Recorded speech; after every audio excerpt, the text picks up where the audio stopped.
innocent folk to die. By these 50 countries, differing so much in race and religion, in language and culture. It is a big idea, a new world order. Well, I know they're lying. They tricked me once, but they're not going to trick me twice. The time is now.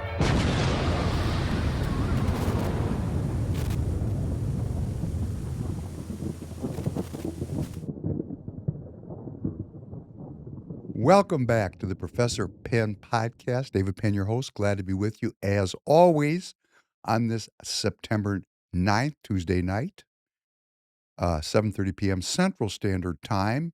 We're on YouTube and X and Rumble and Apple Podcasts and Spotify, wherever you like to listen to your podcast material. The Professor Penn podcast is there, including syndicated now on iHeartRadio. This episode number 237 has got a lot of material in it, but we're going to take another run at Kristin Robbins. It was very interesting, the piece we did last week. The soccer mom, of course, Kristin Robbins is a darling of many of the local GOP activists, although I have been told through the grapevine that she is no friend to the President Trump camp, that President Trump's camp knows she was a Nikki Haley supporter, and that she is not welcome in the president's circle. Interesting. Nevertheless, my goal with Kristin Robbins is not to damage her gubernatorial run. My goal is to end her political career. And why do I say that? I don't say that to make you hate me. I say that because we have to make some decisions as Minnesota citizens and as American citizens about who we are going to elect to represent us. And when people have histories that are globalist histories, in their work life or, their orientation, their friends, their family, their connections, they're 100%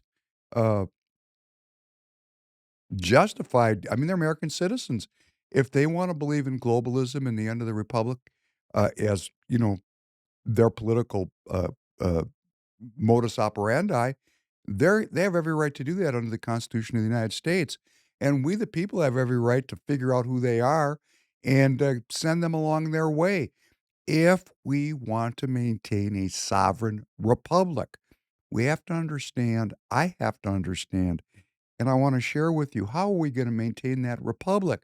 Well, the most important thing is we're a political action community, and I want every single one of you to get involved in the Republican Party. And for those of you who are Democrats or leftists that are watching, it's not that I'm banging the pots for the Republican Party. I'm banging the pots for the philosophy of republicanism. And even if you're a Democrat, you don't know this, you're a Republican. In fact, at one time there was, I think, a party called the Democrat-Republican Party, which kind of sums it all up. Good morning, Tanner. How you doing? I'm doing good. How about you? I'm all right. But we're back at it here again. Once again, we're working on it. We're working on getting you involved in politics. I just invited Tanner to come to me to the Minnesota State Central Committee meeting, which is this Saturday. And I said, Tanner, I'm not inviting you to film. It's not a business deal. Maybe you just want to come along. And he had a good, response. My daughter's in soccer on Saturday. I can't make it. And, we have those other commitments, those other things we have to do. I got this young guy, Tanner. He's doing a lot. He's getting involved. And everybody needs to get involved. So pursuant to that, I want to say I said our next meeting here in SD 45 was September 10th. I was incorrect. Please don't show up at Devani's on Wednesday because we won't be there. But we're going to get back to you soon. Please go to Caucus Counter-Attack on the roycewhite.us website, Caucus Counter-Attack, where you can fill out this form, and we will be in touch with you. Our goal is to meet you. I want to meet you. I want to get to know you. This past Wednesday, I went to Devani's. We had a group there, and we just sat and talked. I mean, it wasn't a big political shindig. It was more neighbors getting together and just expressing to each other ideas and what they want to accomplish. But none of this means anything to me personally unless I get you involved in politics. I know that sounds it's a little bit controlling. I don't like being that way, but I just got to get you involved in politics because my freedom depends on it. You know, it's a self-preservation proposition for me because I recognize that as long as the everyday American citizens stay disengaged, we're going to have a political class of people who talk like number one. Please play number one. The ambassador has a very interesting view of anti-Semitism. Yeah. Rosh Hashiva grew up in America. There was anti-Semitism, of course. I've experienced, we've all experienced it. The ambassador has a very interesting view of that. He says you can't understand anti-Semitism. If the people who are anti-Semitic, it's because they're against God, they're against the Rebbeinu Shalom. And we are representatives of his people, and that's why they're anti-Semitic. Otherwise, it doesn't make any sense. Interesting view. It's an interesting view.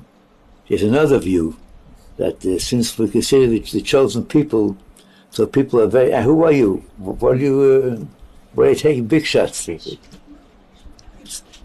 Chosen people.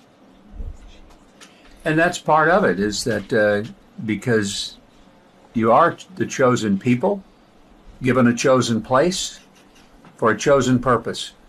And if someone is angry at God, he'll be angry at the people who represent him. That's right. So I tell people anti-Semitism is irrational. There's no reason for it unless you understand the spiritual reason, which is what I believe is at the heart of it. It is not the left versus the right.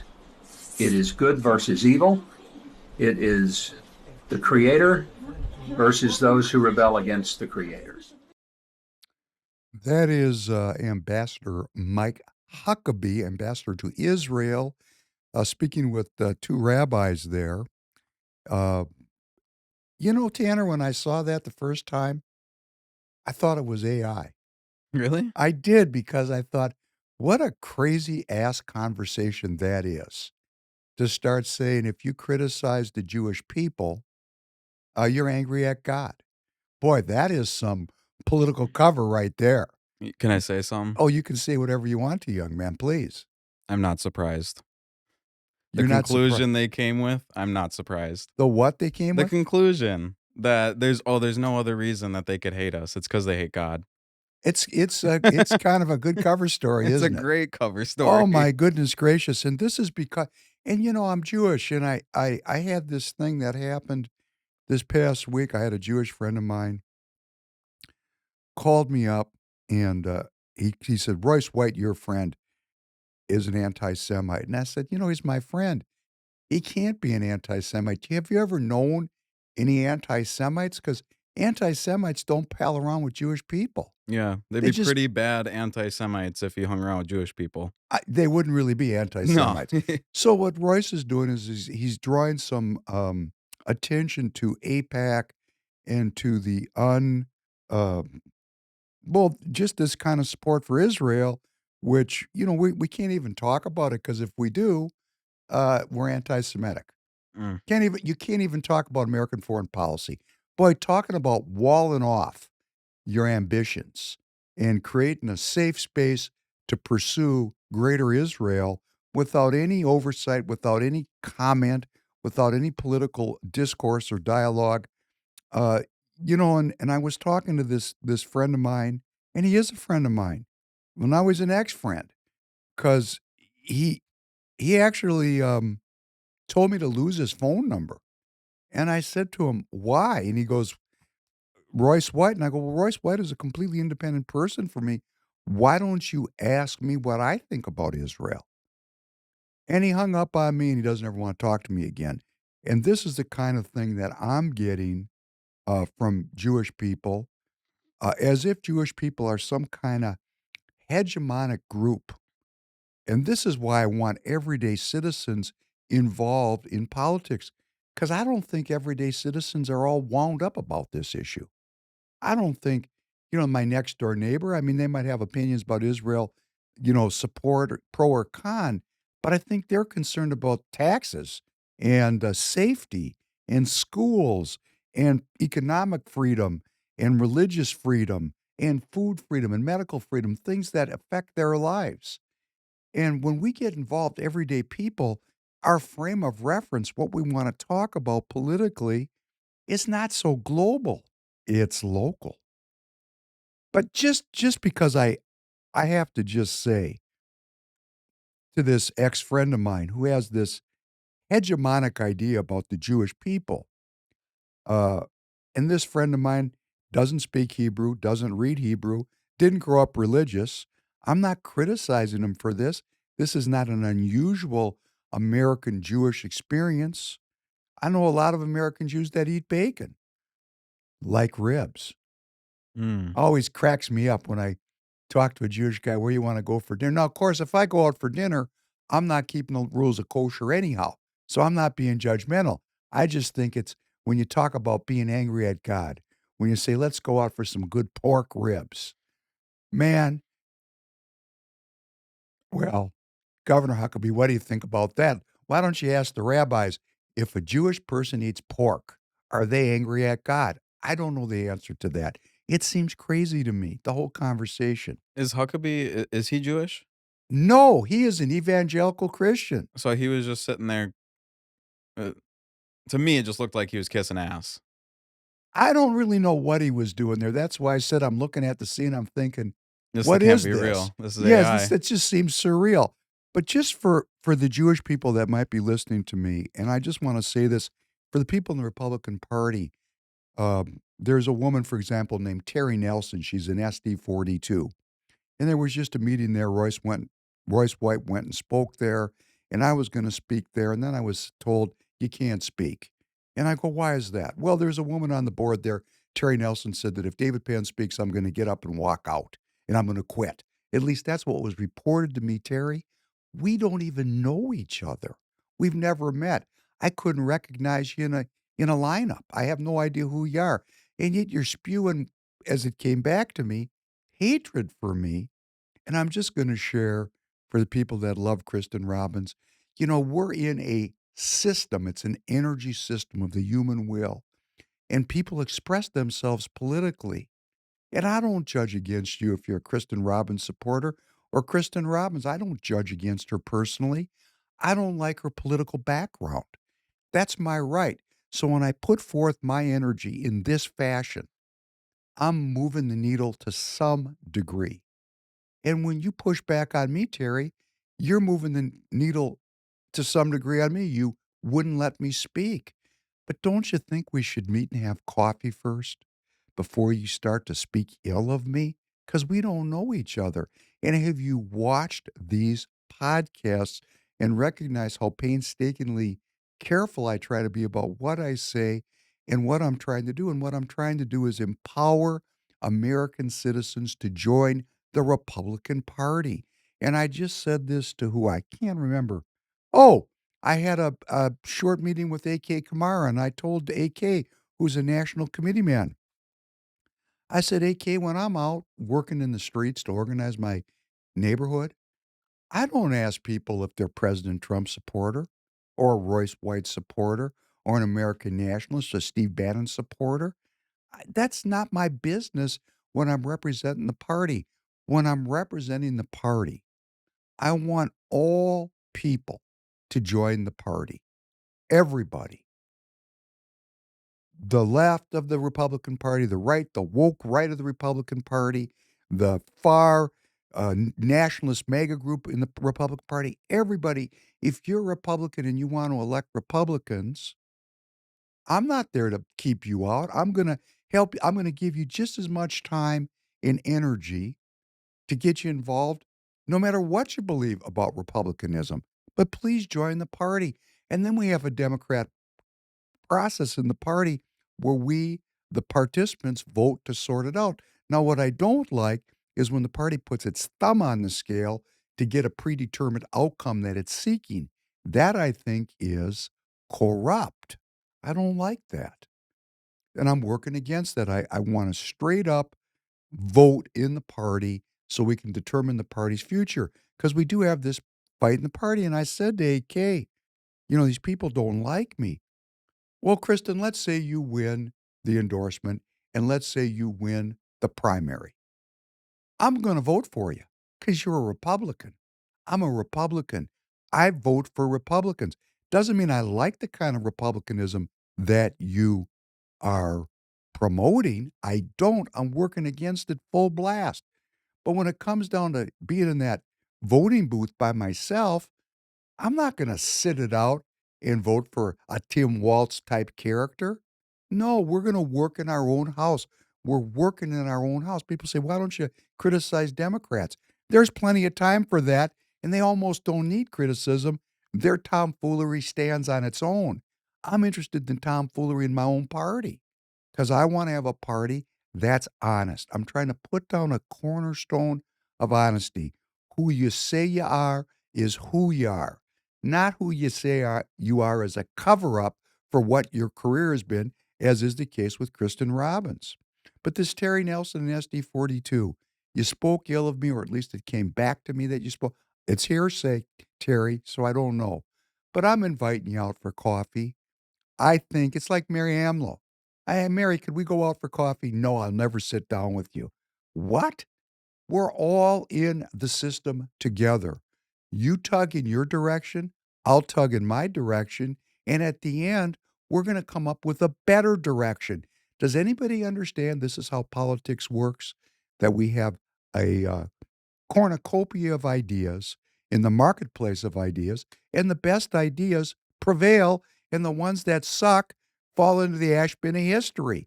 And what I really hope falls into the ash bin of history is things like the Jews are the chosen people. Okay?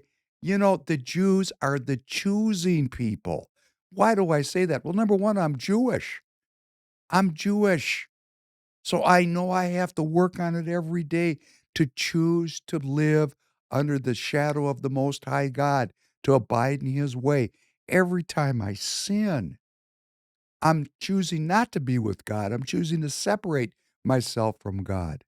So Jewish, Christian, Muslim, whatever your faith is, it's an internal struggle to aspire to be holy. And that's what the Jewish people are supposed to be, as a holy people that are an example. Look at how short we fall, how short I fall. And I'm just going to redouble my efforts every day to try to be as appropriate internally as I can be. You're not going to know. I mean, you can't tell if I'm winning or losing. This week I'm losing. Maybe next week I'm winning. It's a battle that never ends. It's always an ongoing. Well, maybe it has an end point, either in my death, or maybe I come around a corner and I'm no longer drawn to be angry at God. As that we said in the Huckabee clip, that people who are angry at God are anti-Semitic. Well, is it anti-Semitic to sin? I mean, these are questions we got to ask ourselves. No, it's not anti-Semitic when I sin, or if I question Israel's domestic and foreign policy, its military policy, or I question the validity or the viability of the Netanyahu government. I'm not being anti-Semitic. Man, they've really walled themselves off a safe space to do whatever they want to do. Well, let's listen to something that's on the other side of the football. Please play number 3. That's why Zionism is opposed to Judaism. And never mind the fact that the Zionists violate the Jewish religion in all sorts of ways. The very definition of a Jew, according to Zionists, is different than the definition of a Jew according to Judaism. All Zionisms, instead of talking about the definition of Zionism, it's better to realize that every Zionism presupposes two things. Thing number one, the Jews are a nationality, not just a religion. Thing number two, Israel is the state of that nationality. What Japan is to the Japanese and France is to the French, Israel is to the Jews. Okay. And therefore, by the way, that's why Netanyahu and all of these guys say anti-Zionism has to be anti-Semitism. This is coming from Benjamin Netanyahu. You cannot say, I'm against the existence of the United States of America, but I want an American identity. You can't say I'm against the existence of France and say I want a French identity. So too, you can't say I'm against the existence of Israel and want a Jewish identity. Without Israel, it's like French without France. It's like the Japanese without Japan. Now, the whole thing is baloney, because the Jews existed way before Israel did. We exist now independent of Israel. There is no connection between the existence of the Jews, the identity of the Jews, and the state of Israel. Yet, the state of Israel wants to own Jewish identity to the point where Japan is to the Japanese what Israel is to the Jews. That's Zionism. It's the nationalization of Jewish identity. So I'm not alone. I mean, I don't know this guy. I just stumbled across it this morning. He's obviously a Jewish dude, right? Looks Jewish, right? Yeah. Got the beard, got the yarmulke on, and he's holding a different opinion within the Jewish community. And does that make him? Do you think he was anti-Semitic for what was he acting anti-Semitic? No. He didn't seem anti-Semitic. He seemed like he was asking questions. That's all it was. Well, and I guess we're going to have to ask these questions. It takes a little bit of bravery. It's costing me friends. It's gotten me threatened. Okay, well, hey, I want to take this one more step. There's a lot of religious Jews when I was young that were very opposed to the state of Israel.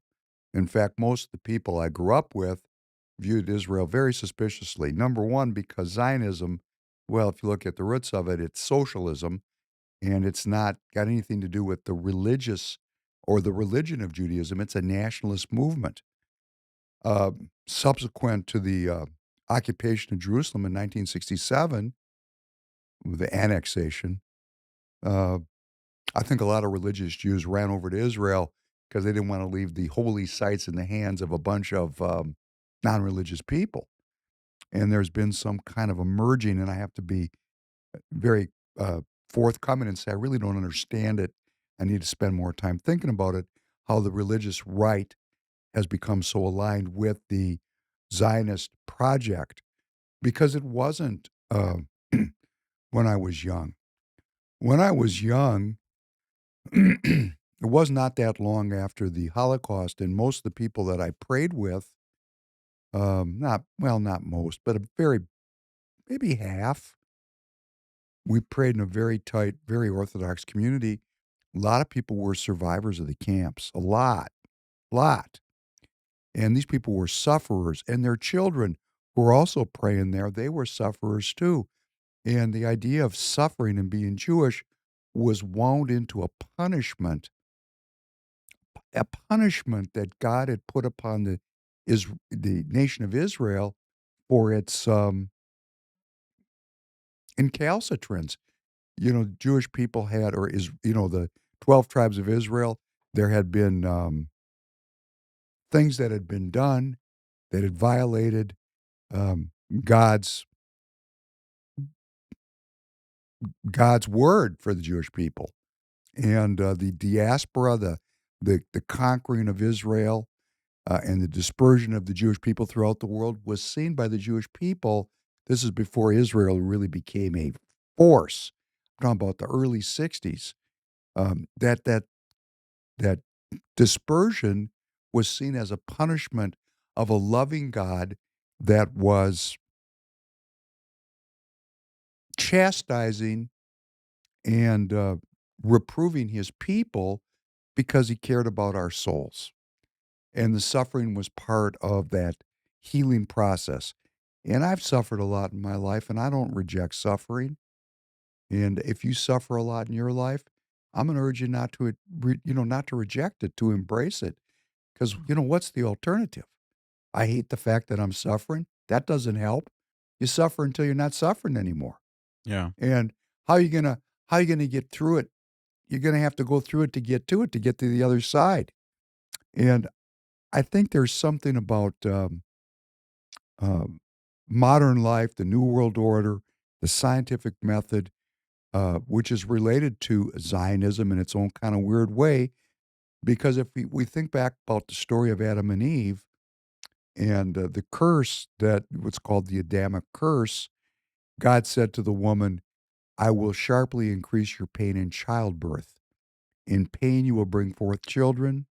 Your desire will be for your husband, and he will rule over you. Ladies, I get it. That's kind of a harsh curse. Yeah. Your desire will be for your husband, and he'll rule over you. That's not very modern, is it? Mm-mm. I get it. I get it. And then for men, I mean, men didn't get out of it. Men didn't get out of it at all. Because you have listened to the voice of your wife and have eaten from the tree of which I commanded you not to eat, cursed is the ground because of you. Through toil you will eat of it all the days of your life. Both thorns and thistles it will yield for you, and you will eat the plants of the field. By the sweat of your brow you will eat your bread until you return to the ground, because out of it you were taken, for dust you are, and to dust you shall return. Ouch. I've spent a whole life acquiring all these high-end skills. I mean, I've been able to play violin at a professional level. I can play piano. I can sing. I'm highly trained physically. I'm good at business. Now I'm working on this career. I'm picking up all these skills, and I look at myself in the mirror, and I'm looking older to myself every day, and I'm thinking, wow, all this work, and poof, I'm gone. To dust I shall return. And, doesn't that make someone say to themselves, if you're a woman, uh, you'll cleave to your man and he'll rule over you? What a bitter pill to swallow that is. That could lead to women's liberation. That could be a weaponizable um, curse that somebody could say, "Wow, look at that. That can't be right." We could act going back to we could be mad at God. We could say God didn't exist. We could say the whole thing is a scam, because who wants to be ruled over and who wants to die? And is that not really wound into the core of the New World Order, that the identities of blacks and Jews and women have been weaponized by modernity to accomplish the purposes of modernity? And is not the scientific method, is not science aimed at extending our longevity? Nay, may I even say, making us immortal? Creating something that is smarter than we are? Isn't that what this is all about? The period of time that we're living through? Well, in a very kind of similar way, Zionism. Because up until there was Zionism, and I want to remind everyone, Zionism started out as a Christian concept 50 years before there was Jewish Zionism. So, Zionism as a project, it bears some historical investigation. But here's the Jews suffering all over the world without a homeland, discriminated against wherever they go. Maybe for reasons, I don't know. Not my people. We kept our head down, raised our families, tried to eke out a living, and not cause any trouble. Hard to be hated when that's your strategy. That was our strategy. Could have been a post-World War II strategy. I don't know. We're all culture bound. But Zionism pops up and says, no, we reject that suffering. We reject that homelessness. We reject being the butt end of every joke. We're going to organize politically, which they did. Jews can do it, Somalis can do it, but American citizens can't do it. The Jews got it done. They went from nothing, now they got a homeland and 150 nuclear weapons in, I don't know, a couple hundred years. Pretty good work when you consider 5,000-year history, right? Yeah. Wow, they got organized. We just had Muhammad Ahmed in, the Somali community, organized. Why can't we get every single person in America involved in politics to save the country? If the Jews can do it to save themselves and the Somalis can do it, are the Jews and the Somalis better than the Christians? I don't know. Got a Jewish group and a Muslim group. Now we got a Christian group can't organize, just I wants to think complain. it's like I think that it's not that like we don't have things they're coming for our lives. But I think for those two groups, they have something recently that they've experienced as like a culture, A trauma. a trauma. It's Yeah. like death has inspired them like a dog inspires a rabbit. And Americans, we've been protected from what we need to fear. There's a lot of people that, I mean, that's what I feel with the trans ideology. It's That's a very luxurious worry, that you think that the biggest thing you have to be concerned about right now is your gender identity. You've been sheltered from the real world. And so I think that's why it's so hard for Americans to get organized, is we haven't had that experience to inspire us like a dog does a rabbit. Well, that's great. The Dog and the Rabbit. That could be the name of the next podcast. Because you know what? We're the rabbits, man. We're being hunted, and our whole lifestyle is being hunted. Well, uh, Zionism is not religious. It organized politically. It created a country. It created a military, and it's inflicting pain on other people. Whereas to be Jewish was to suffer in silence internally between you and God, and God's working on me to make me better, that I might be saved. So we as a people, as a global people, as an American people, as Minnesotans, we're trying to throw off these Adamic curses as if there's no God. We must not believe it because, if you're a woman, I get it. If you're listening to me and you're a woman, yeah, your husband's ruling over you. What kind of deal is that? And I'm going back to the dust. Wow. I get why people would reject this, and I get why people would reject the suffering being Jewish and become Zionists and merge the Jewish identity with the nation of Israel, the modern state of Israel. I get it. It's a rejection of the suffering of human life. Well, that goes on all over. It's not just the Jews. It's not just you and me. This kind of identity thing is getting weaponized left, right, and center. And this is why I'm asking to get involved in politics, because we need a lot of people to cool off this energy. Let's play number 2. Wherever I go, God rules. When I walk on White House grounds, God walks on White House grounds. I had every right and authority to declare the White House as holy ground because I was standing there, and where I stand is holy.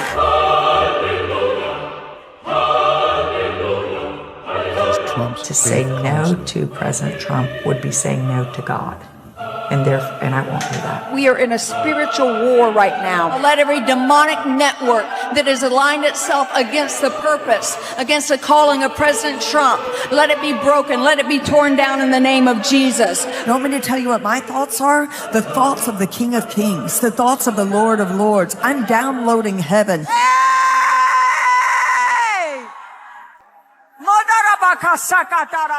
Speaking in tongues.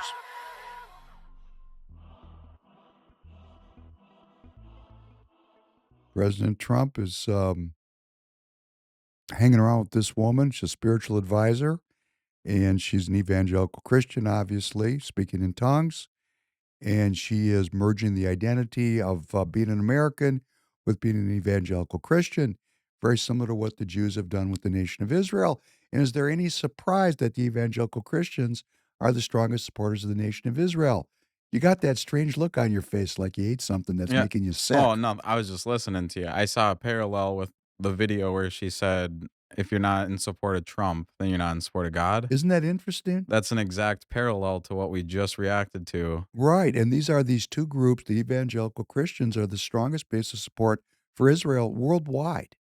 So, I'm not about being critical about this. I'm just putting it forth for your review. I know a lot of evangelical Christians are watching this, and I've said I spent a lot of time in the evangelical Christian church myself. But I say I'm searching for truth. I'm trying to live a life where I'm trying to put sin underfoot in my own life, and I'm struggling with that. And there's a quiet confidence that comes when we all just stop sinning. Then a lot of this display becomes a little bit less necessary. Now, in the hardcore political, and I'm just going to talk about Minnesota because I'm well aware of it, because I live in it. We have a Republican Party here that prays before its meetings, and there is nothing holy about this party. This party is fractured. It's full of people that lie, and I'm sorry if you're watching me. You don't like me saying it. Terry Nelson, let me just say that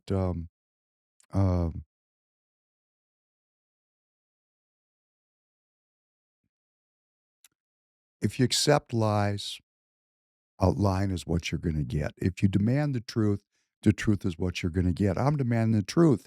And I'll tell you, there's a woman who's very involved in the Republican Party. Her name is Vicki Ernst. She's down in Carver County, and she runs a PAC down there called the Conservative American PAC. I've been to some of their events.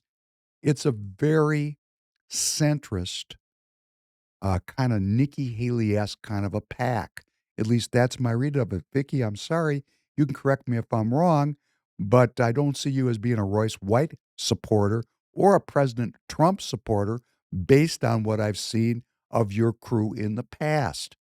And this group, the Conservative American PAC, is hosting a movie night, a drive-in movie night on October 3rd. And they're going to play a movie called Government Gangsters. I guess who produced this, Tanner? Do you have any idea? No. That'd be Stephen K. Bannon. This is a Stephen K. Bannon joint.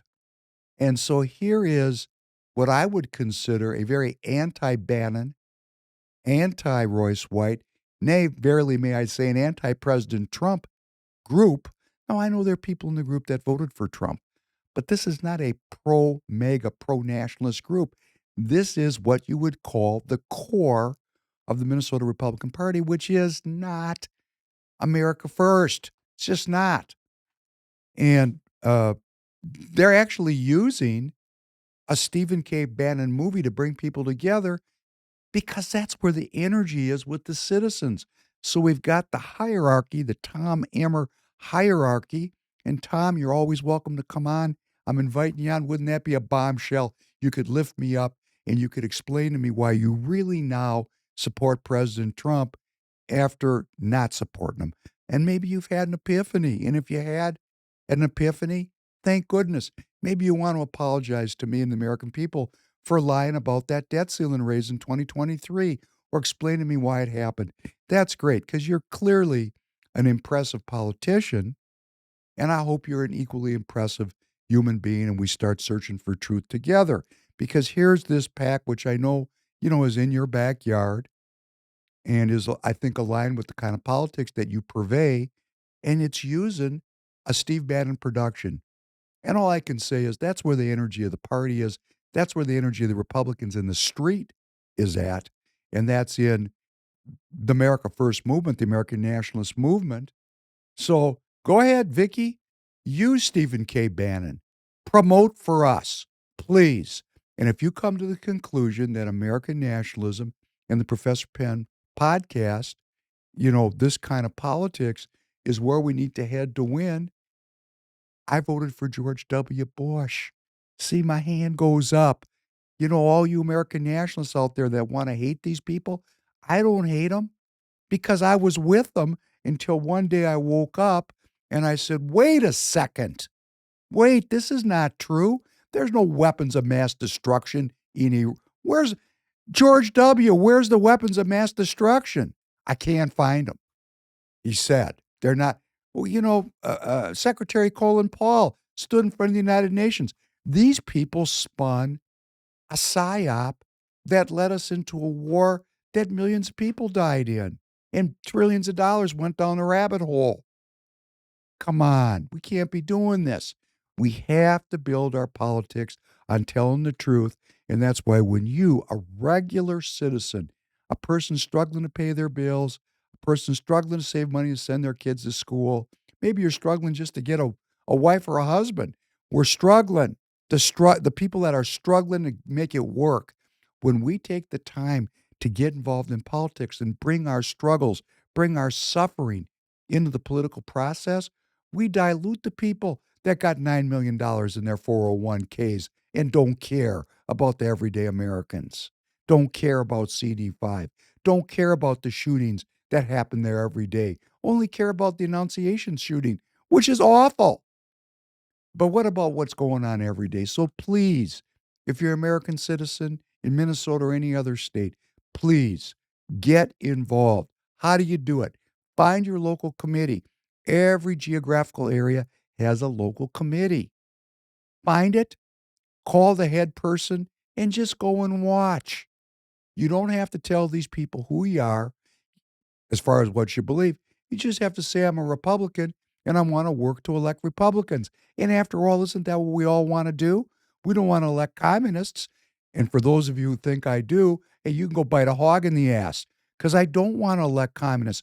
I just don't want to elect Republicans that are in collaboration and cooperation with communists, as we're going to see very shortly.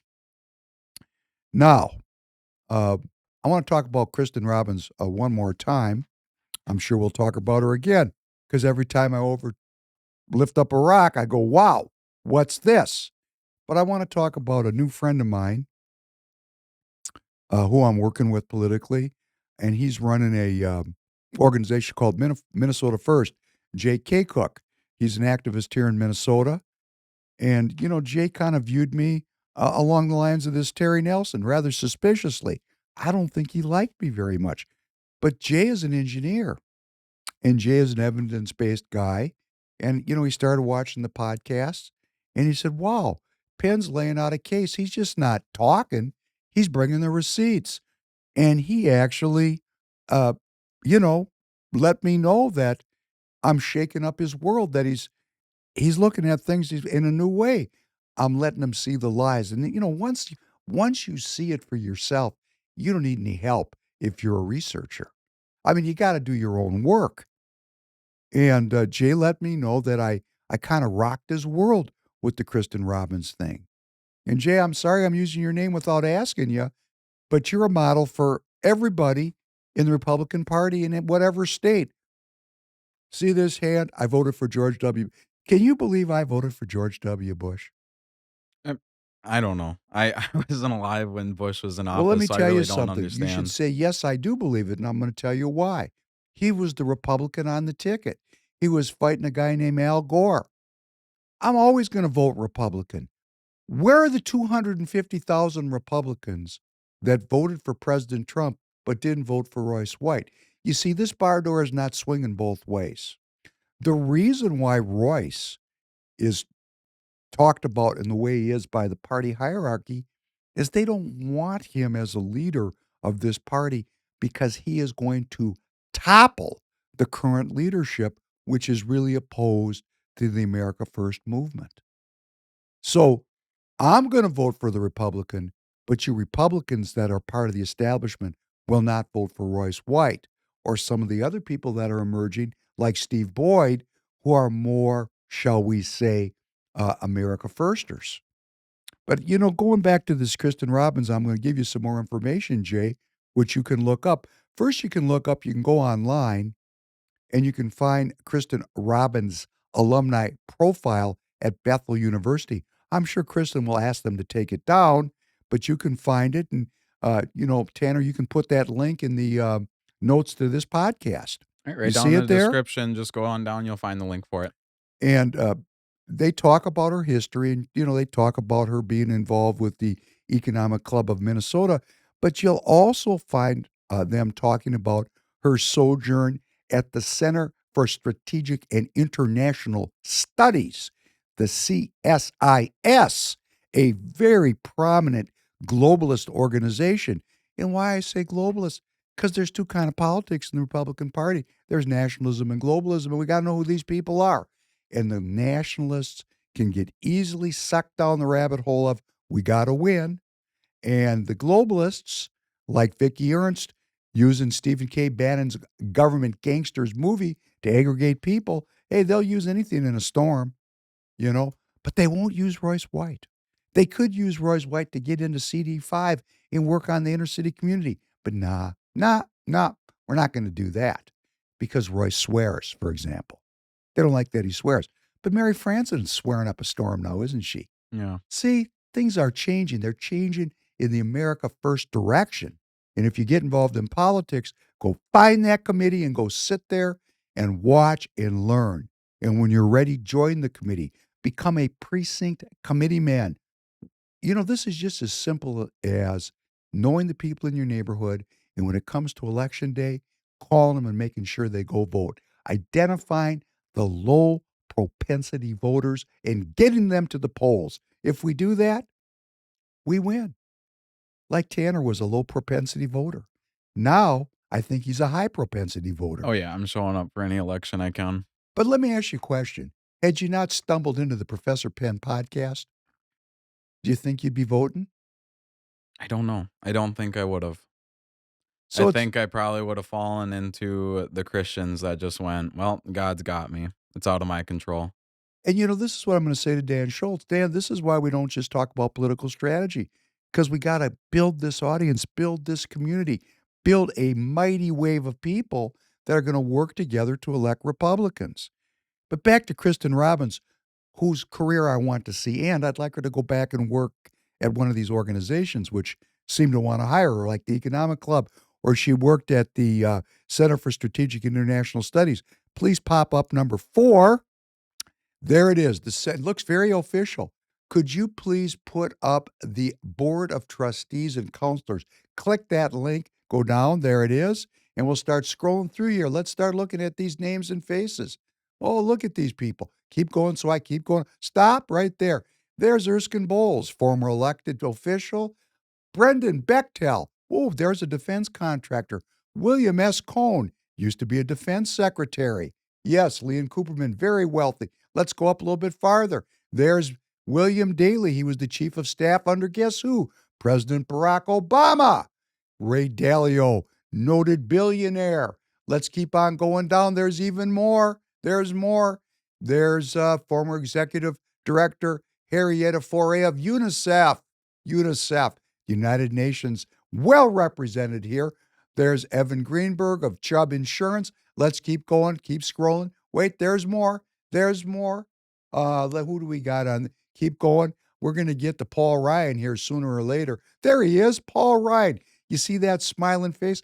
I used to think he should be president before I realized what a weenie he was. There's Leon Panetta. You see him up in the upper right-hand corner? Former Secretary of Defense, former director of the CIA. I saw him. When I last saw Leon Panetta, I was in the room with them. He was sitting there with Nikki Haley, and the two of them were discussing politics hand in glove. Nikki Haley, Leon Panetta. But guess what? Leon Panetta is supposedly a Democrat, and Nikki Haley supposedly a Republican. Yet they were conversing and agreeing about everything. How can that be? There must be some other description that works, like, I don't know, globalist and nationalist. There's Bob Schieffer, formerly of CBS News. Let's keep scrolling, see if any other happy faces pop up here.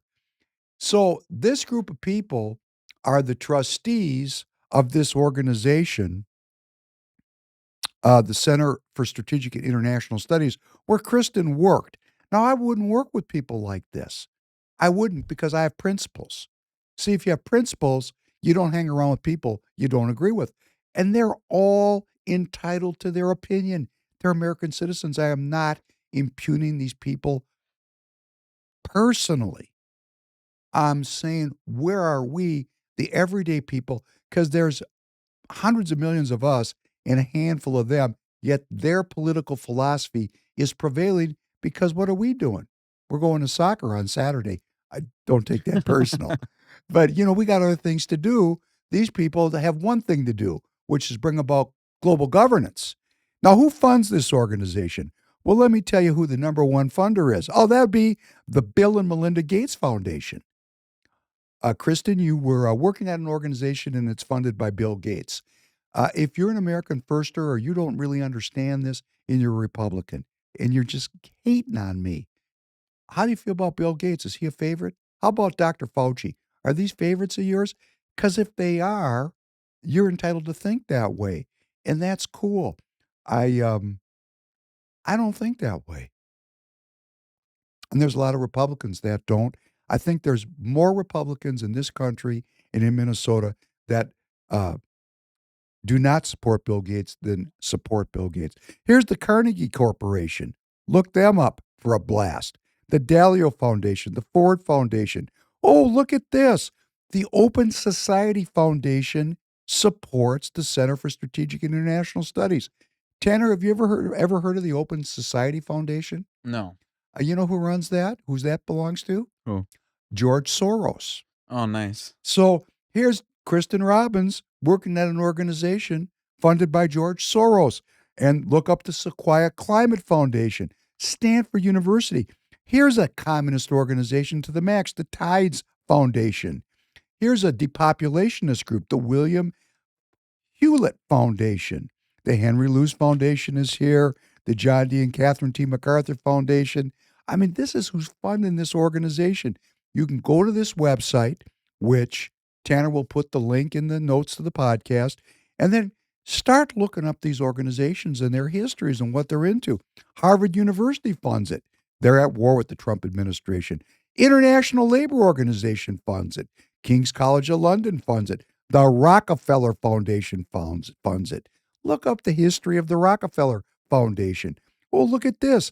The Center for Disease Control and Prevention. Hey, how you like that? Corporate donors include Amazon, Aramco, Bank of America, Chevron Corporation, ExxonMobil. Oh, I'm sure these people are pro-climate change, right? These are the climate people. Chevron, ExxonMobil, FedEx. Here's a couple defense contractors, General Dynamics, Lockheed Martin, Northrop Grumman, Pratt, Boeing. Oh, here's Cargill, a nice Minnesota corporation. This is an organization that's funded by globalist organizations. Bechtel, BAE, ConocoPhillips. How about countries? Can you imagine an organization funded by countries like the government of the United States, government of Japan, government of South Korea, Taiwan, government of Australia, government of Norway, government of Qatar, government of the United Arab Emirates? Oh, another funder. Listen to this. The United Nations funds this organization. How can they? That's legal? It's very legal. For an outside country to directly donate to a campaign. That Kristin, not a campaign, an organization. The CSIS. Which Kristin Robbins worked for, allegedly according to her Bethel University alumni bio, which may not be true. I mean, I have to be so careful. And I'm going to say, Kristin, hey, if the bio's not right, come on the show and tell me about it. And you're going to say, well, I just had a job there. Well, I don't think I'm going to get a job working for the Ku Klux Klan. They hire people. Yeah. I don't think I'm going to work for the Ku Klux Klan. I'm almost sure I'm not going to do that. Government of the United Kingdom. Oh, NATO threw in on this deal. North Atlantic Treaty Organization. Government of Canada, the government of France, government of Germany, government of New Zealand, government of Netherlands, government of Philippines, Lithuania, Vietnam. You know what? These people are entitled to do this. Their interests are not my interests. I'm interested in medical freedom, food freedom, religious freedom, economic freedom. That's what I'm interested in. Freedom. These people are into control and the organization of resources for their benefit. They are not looking out for me. They're looking to rule over me. And they are in charge of me. I am inventory in their economic model. And all we need to do to overcome this is go down to our local Republican Party meeting and start to vote. And when you do that, you become a delegate, and then you say who the party endorses, and that means something. And let's start endorsing everyday people. Now, Kristin is going to say, and some of the people in the hierarchy are going to say, well, these people are not qualified. Like Vicki Ernst at the last state convention said Royce Weiss was qualified with reservations. They had reservations about him. Why? I don't know why. Who are you to say, Vicki, that you have reservations about Royce White? I don't think that's right. I don't think it's okay. I want everyday citizens. And why? Because these people that are at the center, the CSIS center, these people, look what they've done to the world. Look at the evidence. That's what I'm saying to Jay and to Terry Nelson and all the rest of you are listening. I don't want to fight with you. These people, look at their outcomes. Like you send your kid to school. Like I got kids go to college, okay? It's expensive, $100,000 a year. If you get D's, I'm not paying for it. If you get C's, I'm not paying for it. As a matter of fact, if you get B's, I'm not paying for it. Because for that kind of money, you better go get an A, okay? A minus, B plus. You got to show me you're working at it. Don't just have an experience, right? Right. You're going to send your daughter to school someday. Yeah. You're going to pay for it if she's getting D's? Probably not. When that if I can tell that she's screwing around and it's not her just trying her hardest but can't seem to pull a higher grade, I will probably stop paying. Yeah. What if she's trying her hardest and she's getting a D? Maybe she doesn't need to be in college. Yeah. Look at what these people have done to our world. These governments and these curated people that are so experienced, so educated. Look at the outcome. We're $37 trillion in debt, war my entire lifetime, all kinds of systemic problems throughout our culture. Man, it's just awful. Tanner, can you please play number 6? Yeah. At a fractious time for the world, this was quite the statement. A collection of powers convened by China. Part of what some are calling a new axis of upheaval. One by one, leaders lined up to greet President Xi, 26 in total. But there was no question about who was the guest of honor here. Vladimir Putin got a lingering conversation, a right-hand position for the pictures. It felt a bit like the others were simply trailing along as they headed on in to have dinner. But the welcome banquet was also designed to place the host front and center, his vision as well as his message, his guests listening on. Guided by the Shanghai spirit, let us set out again from Tianjin and embark on a new and promising journey towards a brighter future.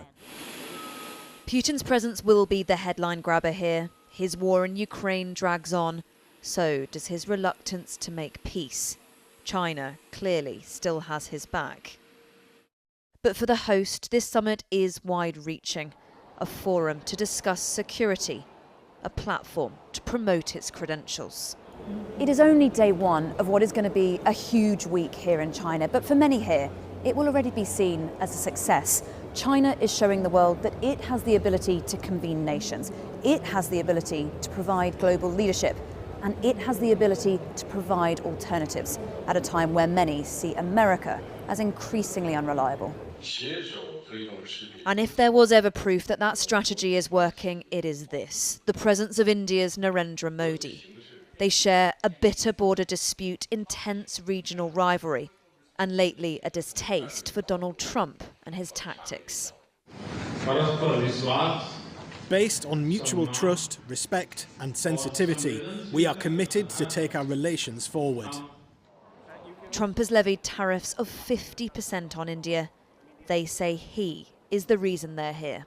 With Donald Trump coming in and telling us who we should be friends with and how we should be conducting our business and with whom should we be conducting our business, I think he has created an impetus for us to look for other friends and cultivate relationships that we might not have been keen on repairing.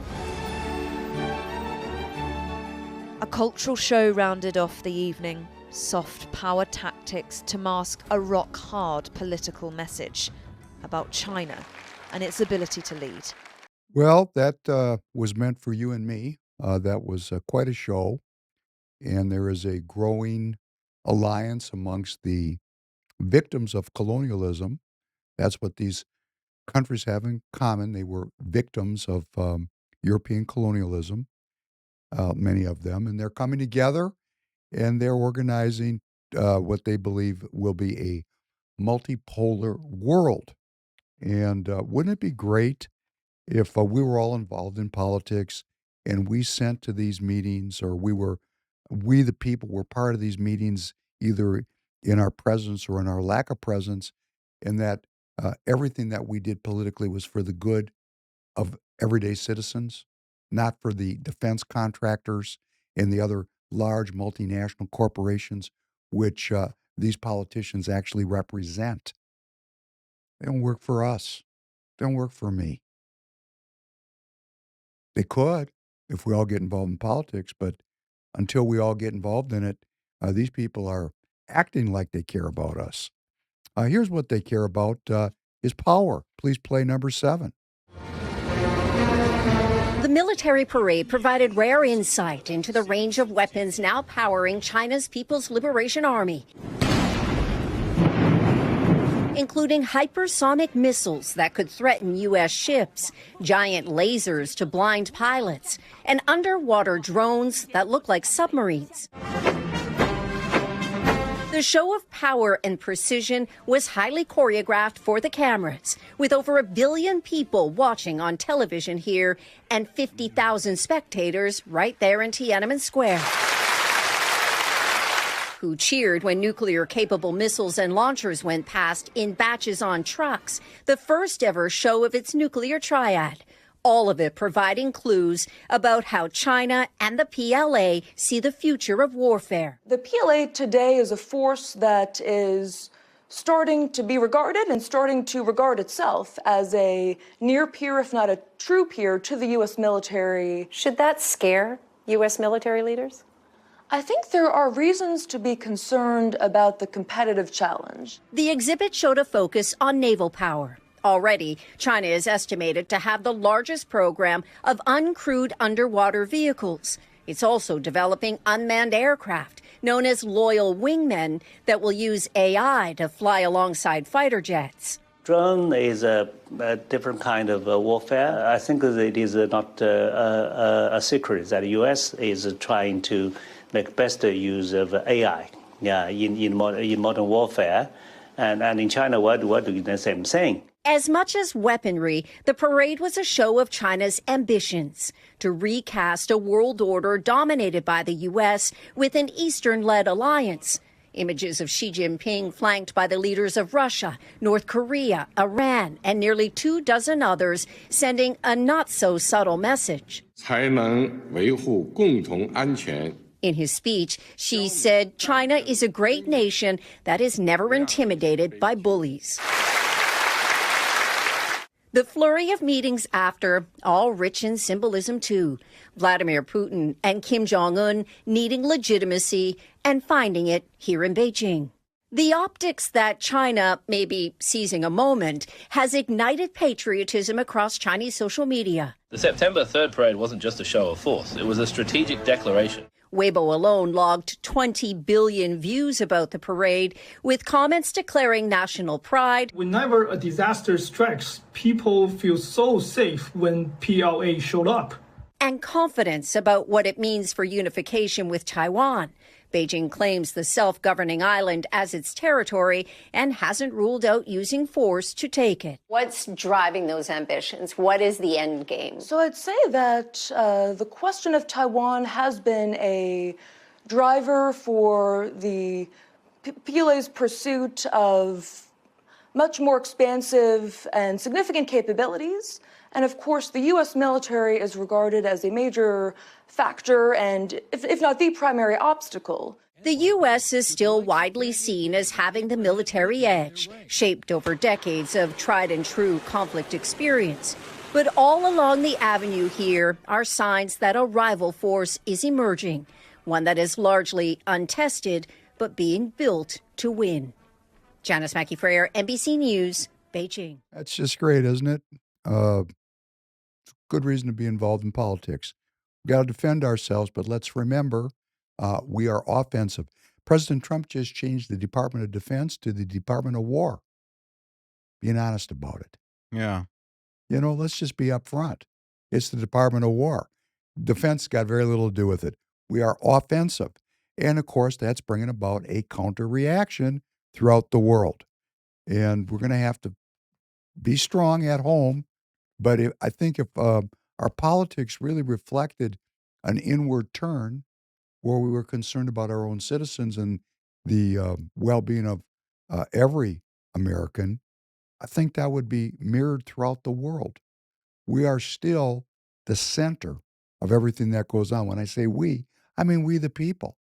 So what we think, what we do, the politics we pursue affects everything. And when we pursue a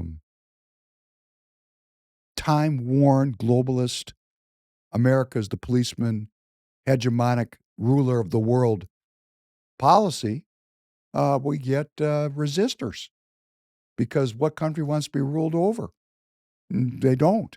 And right in the middle of this thing, when China's flexing, we the people announced that we're going to deploy controversial Typhoon missile systems to Japan for the first time. These are medium-range, nuclear-capable missiles that not very long ago were banned under a treaty, which has now been, for lack of a better word, canned. And now we have this new medium-range missile technology being deployed throughout the world. These Japan-based Typhoon missiles can strike both Russia and China. They're nuclear capable. Hey, it's not like we're walking off the stage here. We're doubling down. And then we got Israel. Let's play number 8, please.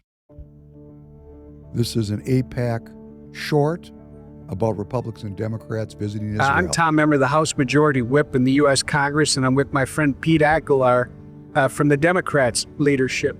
We're spending a little time here. So here's two groups, the Democrats and Republicans, that for all intents and purposes hate each other on every issue, except they're friends when they go to Israel. Let's think about that. Continue, please. In Israel, to show our support and to learn. New members who many are coming to Israel for the very first time, helping them understand the special relationship between the United States and Israel. It's really important for us to be here so we can focus on how the U.S. can work with Israel in a mutually beneficial way to counter our adversaries. I think Americans need to understand how fraught that situation potentially can be for the region and particularly for the state of Israel. The quiet resurgence of some of the extreme elements who have been engaged in jihad. We've looked at the aftermath of October 7th in some locations. We went down and visited some of the kibbutzes that were attacked. We heard from some of the victims that day. It is really heart-wrenching and devastating to see what took place here. To hear from people that endured that day, it's just remarkable. And to see that they actually want to go back and rebuild is so inspiring. A bipartisan group of lawmakers from the United States met with Eli, brother of Eviatar David. Eli wants his brother home, and he asked for our help. Throughout this entire trip, we've learned just how imperative the U.S.-Israel relationship is. It's been a great trip, an opportunity to everything from meet the Prime Minister to tour some of the Israeli defense facilities. The Israelis, including the Prime Minister, indicated how important it was to get food to people who were hungry. These trucks and containers behind us right now are going both to the West Bank and to Gaza to provide essential nutrition, medical supplies. I'm so glad that the United States is an ally of Israel. It's a country that we need to stay. That's Representative Harriet Hagman from Wyoming. She replaced Liz Cheney there in Wyoming, but she's folded right into the group. Please continue. Very close to. To understand things from 5,000 miles away is a lot harder to do. So I'm appreciative to be here with colleagues and try to come up with what we hope be the right public policies that will support Israel and support freedom across the world. We're so grateful to AIPAC for doing this trip. It's a great piece of education at a really important time in history. And so we continue in that spirit and in that friendship, coming together, Democrats and Republicans, in support of our friends and colleagues and allies in Israel. This kind of politics is coming to an end in the United States, and this doesn't mean I'm anti-Israel, certainly not anti-Semitic, but we as older people that are still in power positions, we have to understand that young people are not down with this. Tanner, can you second that emotion? Yeah, I can. We are not down with this. It's just more so like, cool, it's awesome that you guys can get along, but then who's the benefit for that? That's Israel. What about us Americans? You guys come home and then you sit and argue and you can never agree or even work with each other. But we all agree on this. We all agree on this. Regardless of how you feel about Israel, if Israel was the perfect country ever, still, my feelings would be the same. Israel's getting the benefit of this. And then you guys come home and you don't give us your best. Right. So, this is something that's just grown in the country. But I really played this because of the public relations effort made to cast Israel as distributing food and medicine to the needy people on in Gaza and on the West Bank. Well, let's play number 9 and listen to President Trump and the leader of Great Britain, Prime Minister Starmer, talk about this. We also discussed, obviously, Gaza. And I think before we get to phase 2, which is, what's going to happen afterwards, we want to get the children fed. It's amazing that it's not being handled a little bit differently. We're going to set up food centers, and we're going to do it in conjunction with some very good people, and we're going to supply funds. And we just took in trillions of dollars. We got a lot of money, and we're going to spend a little money on some food. Next time you speak to Netanyahu, what will you ask him to do? Well, I'm going to say, look, we're giving money and we're giving food, but we're over here and we're over in the United States, and I think I can speak for the Prime Minister. We're giving money and things. He's got to sort of like run it. Well, I want them to make sure they get the food.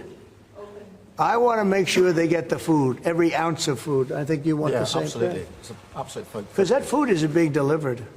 Israel has a lot of responsibility. Did you hear what President Trump said? Did you hear what he said? What did you hear him say? That it is being delivered? Why don't we play it again? Okay. I think he's saying He said it pretty it's quick. not being delivered.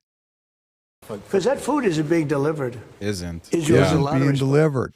So we've got this APAC piece, which is a giant public relations effort to show the distribution of food and medicine. And the President of the United States, the Prime Minister of Great Britain, are sitting together in harmony and saying the food is not being delivered. That's what you heard, isn't it? Yeah.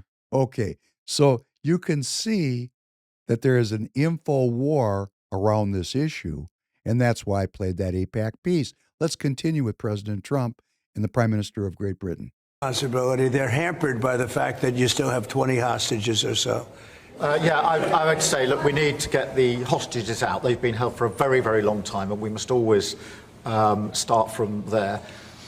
But also recognise the situation on the ground in Gaza is absolutely intolerable, and I think that certainly speaking for the British public and myself, seeing those images of starving children in particular are revolting, and there's a sense of revulsion in the British public at what they're seeing, and they know and we know that humanitarian aid needs to get in at speed, at volume. There needs to be much more of that. We need to galvanise other countries in support of getting that aid in. And yes, that does involve putting pressure on Israel, because it absolutely is a humanitarian catastrophe. Interesting that we have a info war over a humanitarian catastrophe. There's a U.S. special envoy in the Middle East. His name is Tom Barrack, and he had a very impactful interview with new media. He was on a podcast, and he made a stunning statement. Israel sees the Sykes-Picot borders as meaningless. They will go wherever they want to go. That is quite a statement by an American diplomat. We've talked about Sykes-Picot before. It was a secret agreement between the British and French, which partitioned the Middle East at the end of the Ottoman Empire around the time of World War I. That was in 1916. And that agreement drew the map that gave us Lebanon and Syria and ultimately Palestine, which became Israel, for example, and Jordan also. And Barrack is saying, no, Israel's not doing that. They're going to do whatever they want to do. So that is the concept of Greater Israel. And this is something that we have to look at and say, do we support it? Do we not support it? We're supporting it because whatever Israel does is great. And if you question Israel, you're anti-Semitic. For example, Secretary of State Marco Rubio signaled this past week that the United States will not oppose the annexation of the occupied West Bank. That's kind of a bombshell. And if you can pop up that picture, there's a little map there with some yellows. You see that? The yellow is the areas that Israel is alleged to intend to leave for the Palestinians.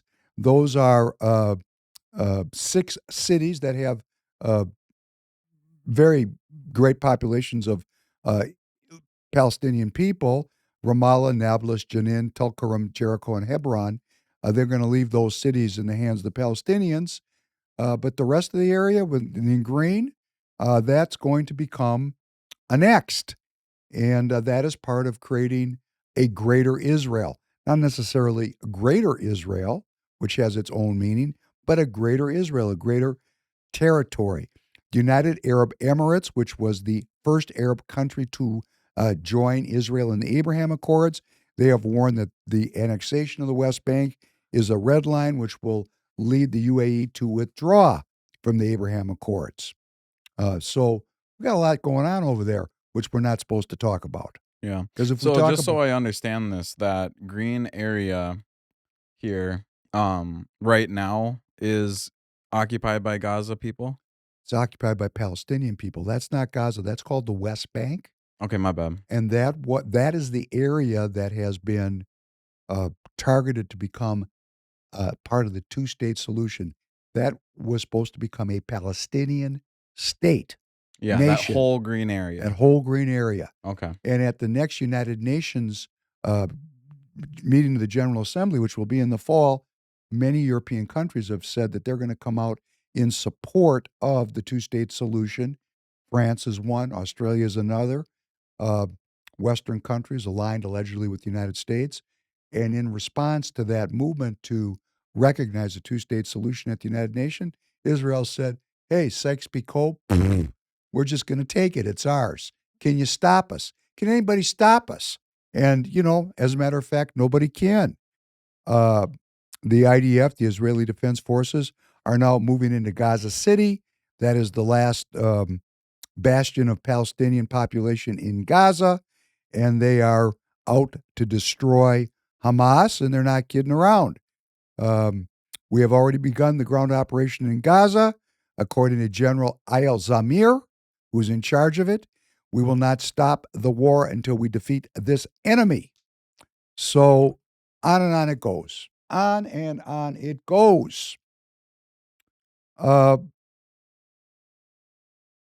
we can't talk about it without being labeled as anti-Semites, if we can't talk about what's going on in our family courts without being misogynistic, if we can't talk about what's happening in our inner cities without being racist, if we can't talk about these things, we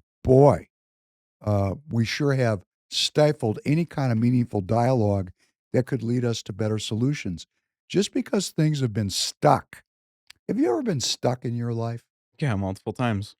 But it resolves at some point, Yeah, right? it always works out. I think the same thing happens in history. We get stuck. We've been stuck on this thing since 48, and it seems insoluble. But if we keep working at it, solutions may emerge. And I pray that I am blessed with the ability to see something that would allow me to present something that would be novel. The novel thing I'm working on right now is let's just start telling each other the truth, or at least what we think the truth is. Let's not intentionally hide who we are, hide our ambition, hide what it is we believe, as it is in the case of Kristin Robbins. Kristin Robbins may be a fine person. I don't know her. But her political persona and her past history are not in congruence. And when I see that, I'm going to call it out. It's not that I'm against the Republican Party. I'm not even against Kristin Robbins. I'm in support of the truth. So if Kristin Robbins wants to come out and explain why she spent a good part of her professional career working for globalist organizations, but now says she's a soccer mom concerned about the same things I'm concerned about, maybe she is. She can come on and explain it. Yeah. You're more than welcome, Kristin, to explain, to square that circle. How can you be involved with globalists, the wealthiest people in the world, working for the most major globalist organizations, and then show up and you're a soccer mom and you're concerned about Minnesotans? I don't think so. But you're welcome to come on and I'm very limited. Maybe you can explain it to me, and I'd love you to do so. So have your people call. We'll get you on right away. Plus, wouldn't it be like a cool concept if like we were wrong and she came on and laid out the receipts and explained her side of it, and then we were friends? I'm saying that I could be wrong. I'm saying it about Tom Yeah. Emmer too. I'm saying how cool it would be to have someone actually come and talk to us. Give us your point of view. So then, I don't know. I want to be friends with these people. I don't want to be mad at them, you know? Well, I'm not mad at them and I'm not friends with them, but I'm not mad at them in the sense that I don't hate them. Yeah. It's not personal. I don't dislike anybody I meet in the Republican Party. Yeah, a couple people I've disliked, but they're particularly heinous. There's a few of them. But the majority of the people, even if they're a lot of these people that are in the Republican Party don't even understand what globalism means. You know, it's like my friend Jay. I mean, he's just figuring it out for the first time. It's like I didn't know what was going on. I stayed up all night when the U.S. military stormed across Iraq on the way to Baghdad. I had friends in those tank columns. I was so fired up. Oh, you know, I was fired up. And it's not that long ago. It's 22 years ago. So, you know, somewhere along the road, I said, whoa, wait a second. Where are those weapons of mass destruction? How can that be? Why is my longevity in decline, but we're spending more money for health care than any other country per capita in the world? Why are we gathering to righteously mourn the deaths of young Catholics, but every day somebody gets shot in the inner city and nobody says a word about it? Why are these things? Why are these things? Why has the Republican Party abandoned the core cities in Minnesota and in every state? You know, you start looking at this stuff, you go, come on, we can do better than this. I can do better than this. I am better than this. I'm going to search for truth. And I'm asking you to do the same thing. I'm not asking you to hate people. How are we going to ever unify if we hate each other? You know, tearing, how are you going to unify with me if you hate me? Can't even let me speak. Can't even let me speak or you'll walk out? Am I really that controversial? Or what I'm really interested in is medical freedom, food freedom, economic freedom, religious freedom. Those are the things I think that's going to bring us together, and we can't talk about that. I don't think some of these other issues we get tied up in are going to unify us. I think they are divisive by design. By design. Like our debt. $37 trillion in debt. And I'm looking online and I'm watching people run down these tariffs. Run them down. Like Trump's an idiot. No, we're going broke. He had to put in some extra revenue somehow, anyhow, or we were going to lose our currency. And that was going to usher in a whole new, brave new world for all of us. And, well, guess what happens? Companies sued and said the reciprocal tariffs are illegal. And a Circuit Court of Appeals just ruled a couple of weeks ago, 7-4, that in fact these tariffs are illegal, unconstitutional. They need to be stopped.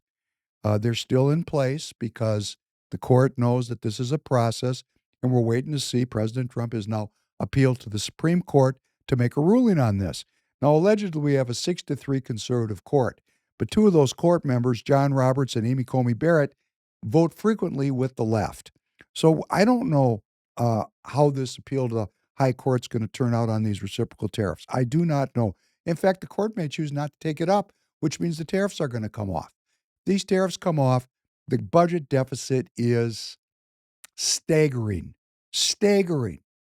And I'm going to say to all the people out there who I see running down these tariffs, propose your budget cuts. I mean, if we can't raise more revenue, we're going to have to cut spending. If we can't raise more revenue, we can't cut spending, and we keep going down the road we are on, the country is going to go bankrupt. That doesn't mean the country is going to go away. It means that your collateral is going to be foreclosed on. Tanner, do you know what the collateral is on the debt? No, real property? Your freedom. Oh, boy. That's the collateral. Our political system is the collateral, the full faith and credit of the American people. So then you're saying are you saying that I would be a slave to the Federal Reserve then? You got to pay the bill, baby. Okay. Bank gets paid. All right. Okay. We're already a slave, and it would be even more intense because it would be an accelerated process of repayment. And, you know, the markets, which just when the tariffs came on, just a few months ago, the markets tanked and went nuts. Now the markets are saying, wait a sec. No court case. These tariffs are indispensable to the financial health of the American people. Wow. Isn't that interesting? Tariff revenues are way up. Already year to date, This year, we've collected twice as much as we did last year, and the full reciprocal tariffs are not even really going to be in effect until October. This is a huge money revenue raiser, probably 6 to 800 billion a year. It squares the circle on the national deficit. It'll make the next 10 years revenue neutral or even pay down the debt if we could ever get to the necessary spending cuts. Our problem is not revenue. Our problem is we are all government dependent. I personally am not, but that is because I am a Republican. A Republican believes in personal sovereignty. If I'm a king or queen of my own life, how can I be on the take? That's something for Republicans to think through. I mean, Democrats, hey, they're Democrats. The whole idea is to tax everybody and have socialism. That's their political philosophy, which, by the way, is prohibited in the Constitution. Maybe we'll get there someday. But as a Republican, as a believer in republicanism, I believe I'm responsible for my own health, my own wealth, my own well-being, the well-being of my family. I'm into taking care of myself. I don't want government involved in my life. I'm a sovereign of my own life. That's republicanism. And if you want to fight for that, you got to get into the Republican Party, because about half the members of the Republican Party don't believe that, a la Kristin Robbins. No, they're looking for government solutions to our problems. I don't think that's going to work. And why would I say that? Well, that's because I've been watching this. This really picked up speed in 1964 when Lyndon Johnson created what's called the Great Society, also known as the welfare state. Life's not gotten better over the course of my lifetime. It's gotten worse for the majority of citizens. For a small group of citizens, the ones that benefit from a financialized, information-based society, they're kicking it. And guess what? Those people run the Republican Party. Guess what? Those same people run the Democrat Party. The whole thing is a scam until you and I simply get off the couch and get into the game of politics. That's it. That's all we have to do to bring the everyday perspective that is so sorely needed into our political process. You and I are the most important people in this country. We are the citizen sovereigns of this nation, should we choose to exercise our power. So glad that we were able to get together. I'm trying to be a searcher for truth. We need money here at Free People Radio. So please go to the Free People store and buy some knickknacks. We appreciate it. It happened this week. Got some coffee mugs out into the street. Fantastic. TireGet.com. TireGet.com, it's the best deal on tires you can get any place in the country, and you'll get to meet me if you call in. But I got a new idea. You know, some of you are really into supporting this broadcast. And please call me crazy and Hebrews and everything else we're trying to do here. Some of you are giving money to the station. We appreciate that tremendously. But, you know, if you want to go to support@TireGet.com, that's support@TireGet.com, and ask me, I'll give you your own TireGet business cards. I'll pay for them. It's cheap. You get 100 for $25. I'll give you a promo code. You can pass that out to your friends, your neighbors. Tell them to buy tires from TireGet. And guess what we're going to do? We're going to pay you a commission on those tires. Isn't that cool? We can all work together to grow Free People Radio. We can all do it together. You know, you might have a cousin that owns a HVAC company, or a cousin that's a plumber, or a brother who owns a construction company, or your dad might own 30 trucks. Whatever it is, you go to support@TireGet.com and tell me you want to be involved. I'll call you and we'll get you business cards with your own promo code, and you can promote for Free People Radio. And that's how we're going to build this community, by you reposting the link to this podcast. You know, YouTube's not going to help me. It's not going to help Royce. And it's not going to help the American First Movement, because we're suspicious about the unfettered growth of technology. So, of course, the digital platforms are not going to help us grow, because we're asking questions. We're asking questions we're not supposed to ask. So please, if you like the content, take a minute, if you're watching on Royce's X, repost the link to this podcast in your own platforms. Please put it on Facebook. when we look, we see you doing it. We need more of it. We need more growth to make this thing pop so we have enough people to actually become politically effective.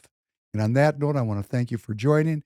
We're going to have John Gapp back on Thursday night. We're going to continue our exploration of Christians and politics because we believe that we want every Christian to be involved in the political process.